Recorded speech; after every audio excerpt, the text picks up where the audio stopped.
Hello everyone, welcome from Gyanjyoti coaching centre. I am Amit sir and আজকে যে আমাদের আলোচনার বিষয় হচ্ছে সেটা হচ্ছে প্রাচীন ভারতের ইতিহাসের উপাদান হিসেবে মহাকাব্যের গুরুত্ব সম্পর্কে আজকে আমরা আলোচনা করব। চলো ভিডিওটি শুরু করা যাক। ভিডিওটি শুরু করার আগে তোমাদের সাথে কিছু আলোচনা করিনি, যেটা হচ্ছে তোমরা যদি আমাদের সাথে যুক্ত হতে চাও তবে আমাদের যে দুটি অফিসিয়াল নম্বর রয়েছে সেগুলোতে তোমরা কন্ট্যাক্ট করতে পারো। আমাদের সাথে যদি যুক্ত হও তোমরা কি কি পেয়ে যাচ্ছ ওটা নিয়ে এখন একটু আলোচনা করি। যেখানে প্রথমে রয়েছে আমাদের সাথে যুক্ত হলে তোমরা পেয়ে যাচ্ছ proper guidance, recorded classes, high quality notes and 100% common suggestion. আমাদের সাথে যুক্ত হতে গেলে তোমরা আমাদের যে অফিসিয়াল অ্যাপ রয়েছে সেটার মধ্যে থেকেও যুক্ত হতে পারো। এছাড়া যে মূল যে উপায়টি রয়েছে সেটা হচ্ছে আমাদের সাথে এই দুটি নম্বরের মধ্যে থেকে যোগাযোগ করতে পারো। আজকে আমাদের যে আলোচনার বিষয় এখনটা আমরা শুরু করি।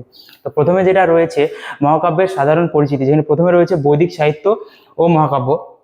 যেখানে প্রথমে রয়েছে ভারতের প্রাচীন ভারতের ইতিহাসের রচনায় বৈদিক সাহিত্যের ওপর সংস্কৃত ভাষায় লিখিত প্রধান দুটি যে মহাকাব্য ছিল সেগুলি রয়েছে। যেখানে প্রথমে রয়েছে মহাকাব্য রয়েছে রামায়ণ এবং মহাভারত, যেখানে বলা হয়েছে অত্যন্ত গুরুত্বপূর্ণ। এগুলি কেবল ধর্মীয় গ্রন্থ নয় বরং তৎকালীন সমাজের মূল দলিল। পরবর্তী বিষয় যে রয়েছে সেটা হচ্ছে ইতিহাস রচনায় আকর গ্রন্থ। মহাকাব্য দুটি প্রাচীন আর্যবর্তের সমাজ ব্যবস্থা, রাজনীতি, অর্থনৈতিক ব্যবস্থা, রাষ্ট্রচিন্তা এবং রাজ্য জয়ের বিস্তার এবং ঐতিহাসিক চিত্র তুলে ধরে, যা প্রাচীন ভারতের বিভিন্ন ব্যবস্থা বোঝার জন্য বিশেষ করে কাজে লাগে। যেখানে প্রথমে আমরা দেখলাম বৈদিক সাহিত্য ও মহাকাব্য কি কি ছিল, তার পরবর্তী এদের যে ইতিহাসের যে রচনার মূল আকর গ্রন্থ হিসেবে আমরা এর বিষয়টি দেখলাম। এর পরবর্তীতে আমরা যেটা দেখবো সেটা হচ্ছে মহাভারত এর পরিচয় এবং এর রচয়িতা কে ছিলেন। এর প্রথমে রয়েছে পৃথিবীর দীর্ঘতম মহাকাব্য হচ্ছে মহাভারত, যেখানে প্রথমে বলা হয়েছে। তার পরবর্তীতে রয়েছে যে রচয়িতা, যেখানে বলা হয়েছে প্রধান রচয়িতা হিসেবে ছিলেন কৃষ্ণ দ্রৌপায়ন। বেদ ব্যাসের নাম উল্লেখ রয়েছে। এছাড়াও বলা হয় যে এগুলি অনেকেই বারবারে মানে খণ্ডে খণ্ডে লিখেছে বলে মনে করা হয়। এছাড়া এর বহু লেখকের নাম এখানে বলাই হয়েছে। এছাড়া এর পরবর্তী যে বিন্যাস এবং আকার, এখানে 18টি পর্ব রয়েছে, যেগুলোর মধ্যে অষ্টাদশ পর্ব বলা হয়। এছাড়া এটি প্রায় 1 লক্ষ শ্লোক রয়েছে।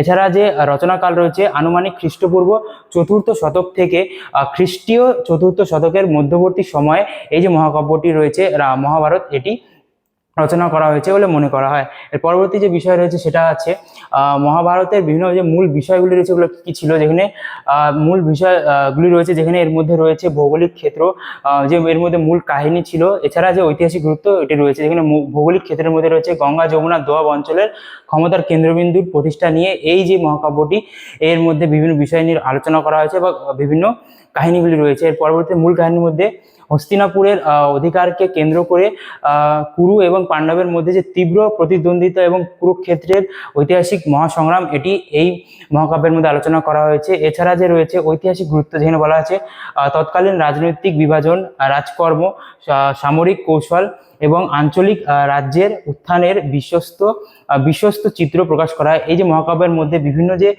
ঐতিহাসিক গুরুত্বের মধ্যে সেই সময়কার যে বিভিন্ন রাজনৈতিক বিভাজন, রাজধর্ম, বিভিন্ন যে সামরিক কৌশল বা আঞ্চলিক রাজ্যের উত্থান, বিভিন্ন নতুন নতুন ছোট ছোট রাজ্যের উত্থান, এগুলি সমস্ত বিষয় এই মহাকাব্যের মধ্যে আলোচনা করা হয়েছে। এর পরবর্তী যে বিষয়টি রয়েছে সেটা হচ্ছে রামায়ণের যে গঠন এবং পরিচিতি নিয়ে এখন আমরা আলোচনা করবো। যেখানে প্রথমে যে রয়েছে যে রামায়ণ একটি প্রধান ধর্মীয় মহাকাব্য, যার রচয়িতা হিসেবে মহর্ষি বাল্মীকিকে বিশেষভাবে উল্লেখ করা হয়। এছাড়াও এর বিন্যাস রয়েছে 6টি কাণ্ড বা 7 খণ্ডে বিভক্ত। এর মধ্যে প্রায় 24,000 শ্লোকে বিভক্ত বা বিন্যাস করা রয়েছে। এর ধারাবাহিক সংকলন হচ্ছে মহাভারতের মতো রামায়ণও বহু ঘটনা বহুল ইতিহাস একক কোনো লেখকের দ্বারা সৃষ্ট, এটিও বহু লেখক দ্বারা রচিত বলে মনে করা হয়। যেখানে দীর্ঘ সময় ধরে খণ্ডে খণ্ডে এটি এটাও রচিত হয়েছে বলে মনে করা হয়। যেখানে রচনাকাল হচ্ছে আনুমানিক খ্রিস্টপূর্ব দ্বিতীয় থেকে শতক থেকে খ্রিস্টীয় 2য় বা 3য় শতকের মধ্যে এটি রচনা হয়েছে বলে মনে করা হয়। রামায়ণ রচনা হয়েছে। পরবর্তী যে বিষয় রয়েছে সেটা হচ্ছে রামায়ণের প্রেক্ষাপট ও বিষয়বস্তু। যেখানে প্রথমে রয়েছে কোশল জনপদ, উত্তরপ্রদেশের পূর্বাংশে প্রাচীন কোশল জনপদ এবং তার রাজধানী অযোধ্যাকে কেন্দ্র করে বিভিন্ন যে বিষয়বস্তু, বিভিন্ন যুদ্ধ, বিভিন্ন যে পৌরাণিক কাহিনীগুলি এই যে রামায়ণের মধ্যে বর্ণিত রয়েছে। এর পরবর্তীতে রয়েছে রাজকীয় আখ্যান, যেখানে প্রথমে রয়েছে অযোধ্যার রাজা দশরথের জ্যেষ্ঠ পুত্র রামচন্দ্র ও তার পরিবার ও রাজনৈতিক সামাজিক কার্য পদ্ধতি রামায়ণের মধ্যে উপজীব্য। যেখানে প্রথমে রয়েছে রাজকীয়, যেমন মূল রয়েছে অযোধ্যার রাজা দশরথের যে জ্যেষ্ঠ পুত্র রামচন্দ্র এবং তার পরিবারের এবং রাজনৈতিক বিভিন্ন যে কর্মকাণ্ডগুলি এই রামায়ণের মধ্যে রচনা বর্ণিত রয়েছে। পরবর্তীতে যেটা রয়েছে যে রাম ও রাবণের যুদ্ধ, আর্য অনার্য সংস্কৃতির ওপর সংঘাত এবং সংমিশ্রণ হিসেবে রাবণের যে মহাযুদ্ধ রামায়ণের মধ্যে অন্যতম কেন্দ্রীয় ঘটনা। রাম ও রাবণের যে ঘটনা, যে যুদ্ধ ছিল, যেটা আমরাও সবাই দেখে এসেছি, শুনে এসেছি, পড়ে এসেছি, এটা ছিল এই রামায়ণের মূল বিষয়বস্তু।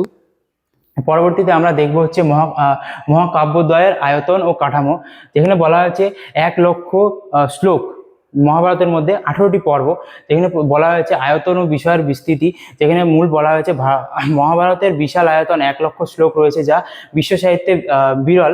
অন্যদিকে রামায়ণে রয়েছে 24,000 শ্লোক, যেটি 60টি কাণ্ডে বা খণ্ডে বিভক্ত।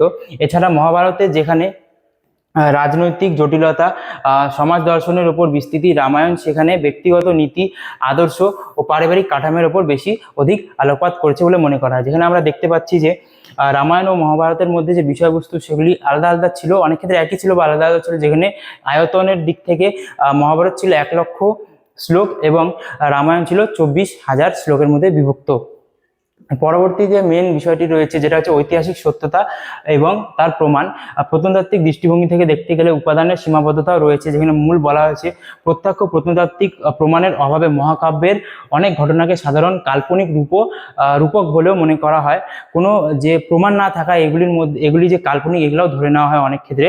এছাড়া যে ঐতিহাসিক সত্যতা, যেখানে অতি প্রকৃত উপাদান বাদ দিলে এর ঐতিহাসিক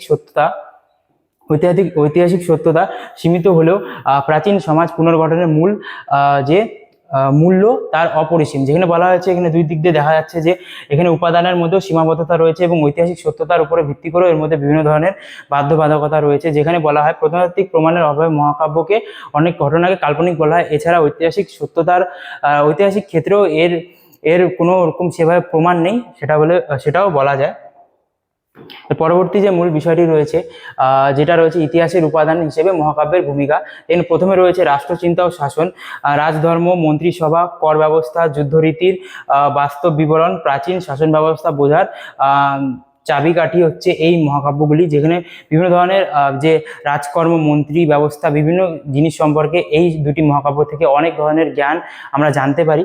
এছাড়া সামাজিক জীবন, সেই সময়কার যে বর্ণ প্রথা, এছাড়া পারিবারিক সম্পর্ক, নারীর অবস্থান ও সমাজের বিভিন্ন নিখুঁত প্রতিফলন, এই দুটি মহাকাব্যের মধ্যে থেকে আমরা দেখতে পারি। যেখানে সমাজের বিভিন্ন বিবরণ এই মহাকাব্যগুলি আমাদের তুলে ধরে।